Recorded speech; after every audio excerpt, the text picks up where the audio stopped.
This is a sprang motif that comes to us from the traditions of Finland. Mari Voipio shared this with us, and I'd like to share it with you.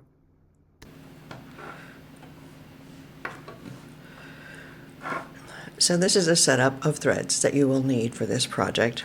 I have 16 loops here in 4 colors. I have 2 loops of color A, 4 loops of color B, 1 loop of color C, 2 loops of color D, 1 of color C, 4 loops of color B, and 2 loops of color A. Now, mostly I like to start off with the threads with a cross. Mari Voipio, who showed me how to do this, she says that in Finland they'll just take all the threads and tie them with a knot, and they sort out the first row as you go. Easy enough to do. If you need to have a cross, the thing is, the first part of the row we work in S, the second part in Z, so you'll need to have the cross set up for S for the first 8 loops, and for Z for the second set of 8s. And you know what, that's maybe just too complicated. That's just too much to ask. So it's easy enough to start with the threads. Minimal amount of organization. They're just looped around the rod at the top. Okay, now as I said, the first part of the row is worked in S, the second part of the row is worked in Z. This is how it goes. We start off with S stitches, which is put down, pick up, or I say scissor, then pinch. So we start with this right edge stitch, scissor 2, pinch 1, and then we work 4 plain stitches in S. 1, 2, 3, 4. That brings us to this place here. Now we have these 2 colors of threads, color C and D, here at the middle. And for just now, we're going to forget about the C loops, and we're going to deal with just the D colored loops. These 2 loops of 4 threads, what we're going to do is we're going to take the threads number 3 and 4, and we're going to cross them over threads 1 and 2 of the D color. We're going to cross these 4 threads this way, left over right. And then each one of these 4 threads we're going to work a second time, so hang on to them yet. Thread number 1 of the 4 needs to be a partner with this white thread here at the back, color B. He needs a partner, and this pink, the D colored thread is going to be his partner. So we work a S leaning stitch with those 2 threads.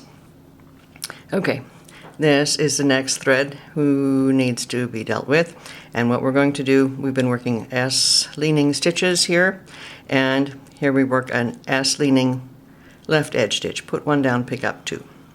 Pick up 2 of these C colored threads. Both of them get picked up in that stitch.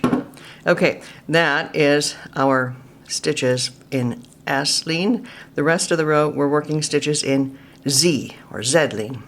And what we want to do is start with the right edge stitch. We're going to start by picking up these 2 C colored threads. Pick up 2, put 1 down. That deals with the number 3 D colored thread. It's a right edge stitch in Z or Z. And then we finish the row in Z. Pick up and put down.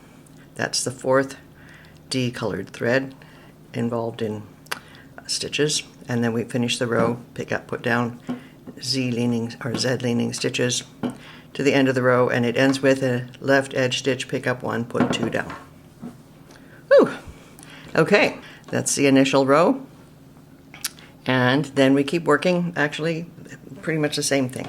Mash that all down. Okay, that was the initial row, or the setup row. Now for row 1. Pretty much the same thing. We start the row in S, we end the row in Z, or Z, and we have this fancy thing in the middle. So we start with the right edge stitch, put 2 down, pick up 1, and then we work S leaning stitches across. I work 4 S leaning stitches, put down, pick up. Now notice we're coming across 3 threads. When I go to put down, it goes across 1, 2, 3 other threads. Yes, this is totally normal. When you always start with that right edge stitch, that's what happens. We get this over 3 sort of thing. Okay, we did that right edge stitch. 1, 2, we need to make 4 of these. 3, 4. 4 S stitches, and notice how it comes over 3. Okay, we have arrived at the middle. This time we have this color of thread at the very middle. And when we get to the very middle, you're going to ignore these colored threads for a minute. Take the 4 threads in the middle, the left 2 cross over the right 2, and then each one of these 4 threads gets worked again. Okay, the first one needs to be the partner for this B colored thread at the back. So we take this very first middle colored thread and we work an S stitch. With the second one, we're going to make an S left edge stitch. Put down, pick up 2, and then with the third middle colored thread, we work a right edge stitch in Z or Z. Pick up 2, put 1 down, and with the last middle colored thread, we're going to work a normal Z stitch, okay, except that it's this under 3 business. Pick up, put down, pick up, put down, and we work 4 stitches to the end, 2, 3, and 4, and a left edge stitch. There we go. And that is how you work. That's the row that we do over and over again.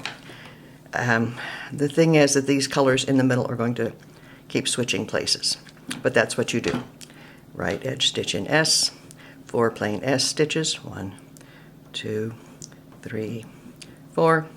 Then this middle business, I take the 4 threads from the center, the 2 on the left cross over the ones on the right, and then each one of these 4 middle colored threads works again.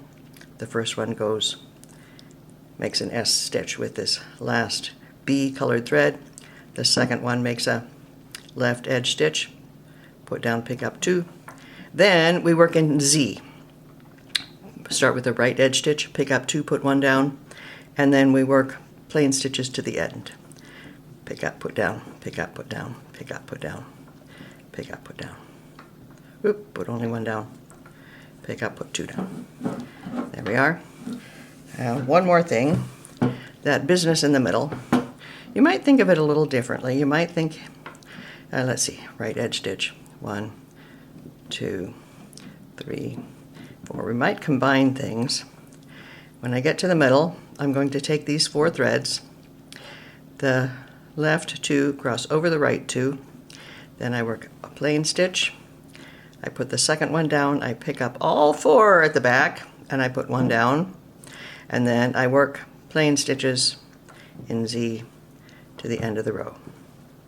You might think of it that way. That might be an easier way to conceptualize the way that works. After several rows, we have this nice design down the middle, and on the back side, you see the design points the other direction.